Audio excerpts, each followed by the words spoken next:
Sur ce plateau, nous recevons Godefroid Mwamba, président de l'Asbel Fraternité Bana Mwamba et membre du bureau politique de l'UNAFEC de Kungu-Waku Mwanza pour analyser les déconfinements de la commune de la Gombe. Godefroid Mwamba, merci d'être avec nous.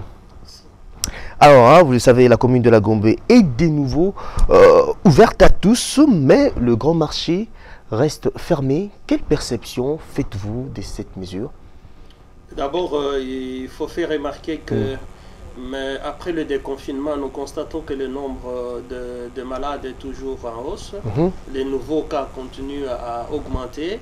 Mais c'était bien une nécessité qu'on puisse déconfiner la Gombe parce que finalement, ça n'avait plus de sens dans la mesure où il y a d'autres parties de la ville de Kinshasa qui aujourd'hui comptent plus de malades que la Gombe.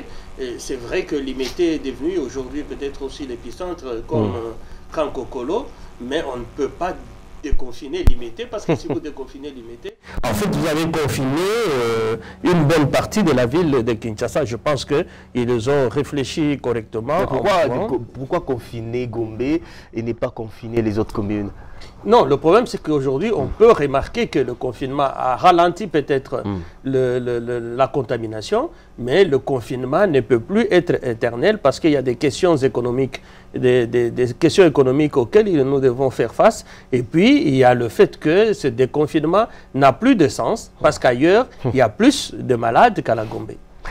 Mais un paradoxe s'observe, il faut qu'on le signale. On confine la Gombe après de 15 cas de Covid-19 et aujourd'hui nous avons déjà franchi presque la barre de 6000. On décide de déconfiner la Gombe. Qu'est-ce qui peut justifier cette décision? D'abord, il faut dire que ceux qui ont décidé de déconfiner, ce sont les mêmes personnes qui ont décidé de déconfiner. Pourquoi ils ont décidé de déconfiner? Parce qu'ils étaient convaincus qu'en confinant, ils vont limiter, circonscrire la pandémie au niveau de la Gombe pour mieux l'éradiquer. Mais cependant, il y a eu des passages, il y a eu des contaminations dans d'autres quartiers et dans d'autres communes, ce qui fait que les autres communes sont aujourd'hui très élevées. Pourquoi est-ce qu'on n'a pas pu circonscrire réellement la maladie au niveau de la Gombe? Il y a deux facteurs importants. Le tout premier facteur, c'est le facteur économique. La population bouge tellement que si elle ne bouge pas, elle ne mange pas. Alors les gens ont accepté ou acceptent de mourir des maladies que de mourir de faim. Il est ridicule de mourir de faim pendant qu'on peut aller se débrouiller et revenir, peut-être garder la vie, et puis ne fût-ce que peut-être soi-même mourir, mais laisser les enfants. Donc il y a un choix économique qui a été pris. Mais cependant, il faut constater quand même qu'il y a un problème très sérieux pour la ville de Kinshasa. Parce qu'ailleurs, peut-être les gens ne comprennent pas très bien, mais dans la ville de Kinshasa, nous n'avons observé que l'action nationale. On n'a pas observé l'action de la ville de Kinshasa. Et pourtant, vous savez autant que moi que la Constitution élève la question de la santé comme étant une question exclusivement provinciale. Tel que vous dites, là, vous allez parler du docteur Mouyembe, on va parler du docteur Kayembe, on va parler du ministre Eteni, mais on ne citera pas autant, à part lui-même, le gouverneur Ngobila, qui des fois il va à gauche et à droite, mais on ne citera pas le ministre de la Santé de Kinshasa parce qu'on ne le connaît pas. On ne l'a pas vu sur le terrain. On ne citera pas le ministre de la Santé de Kinshasa, on ne citera pas le ministre de l'Éducation de Kinshasa qui devrait accompagner. Saluons en passant les mesures qui ont été prises par le ministre national de la Santé pendant ce temps ici, mais vous constatez que Kinshasa n'a pas suivi. Même les questions d'hygiène, les lavages de mains et tout ça, moi j'habite à Lemba ou à Rigini, nous sommes à Mwamba, je n'ai jamais vu ces mesures au niveau... Et là où aussi la question se pose, on se demande, mais les confinements de la Gombe aura servi à quoi finalement? Ça a quand même servi à ralentir. Quand vous constatez bien que c'est vrai, on parle du climat, mais le climat n'est pas l'unique facteur qui fait qu'en Afrique, la pandémie n'est pas très extensive. Et elle n'est pas très extensive aussi parce que l'Afrique a pris certaines mesures très tôt.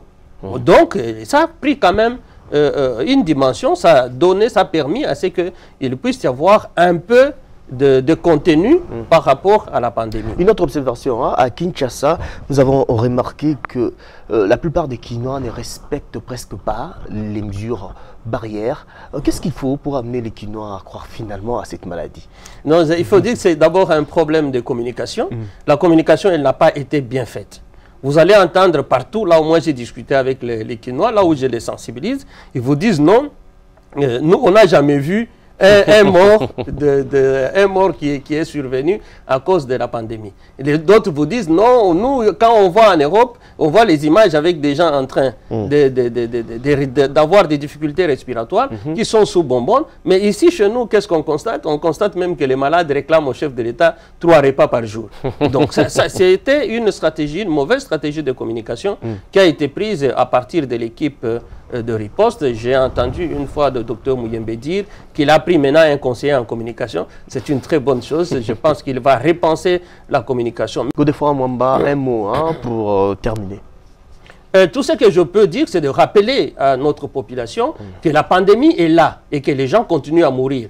Si hier, on n'arrivait pas à en voir des gens en train de mourir, mais maintenant, nous assistons. Moi-même, samedi, j'étais à l'enterrement, en fait, j'étais à la levée du corps à l'hôpital Saint-Joseph avec un malade que je ne peux pas citer parce que ça, c'est un problème de sa famille, mais je le connais, on a travaillé avec lui, il était au niveau d'un organe supérieur au niveau de la boxe, il est mort et il est mort de Covid-19. Donc ça existe et que notre population doit faire très attention pour ne pas banaliser la mort. Parce que quand on banalise la maladie, on banalise la mort et quand on est atteint, en ce moment-là, on est aux abois. Donc j'interpelle encore la population de Kinshasa, j'interpelle le gouverneur de Kinshasa qu'il puisse faire, qu'il ne pense pas que l'hôtel de ville est l'unique centre d'impulsion du développement ou de la lutte contre la pandémie. Il doit comprendre que la véritable lutte contre la pandémie n'est pas chez le docteur Mouyembe, là où il se réfère tout le temps, mais la lutte contre la pandémie doit partir des centres, des zones de santé, lesquelles zones de santé doivent commencer par la formation du personnel médical. Parce qu'on a vu comment le personnel médical est en première ligne, mais n'a pas des atouts, pas d'équipement, pas de formation.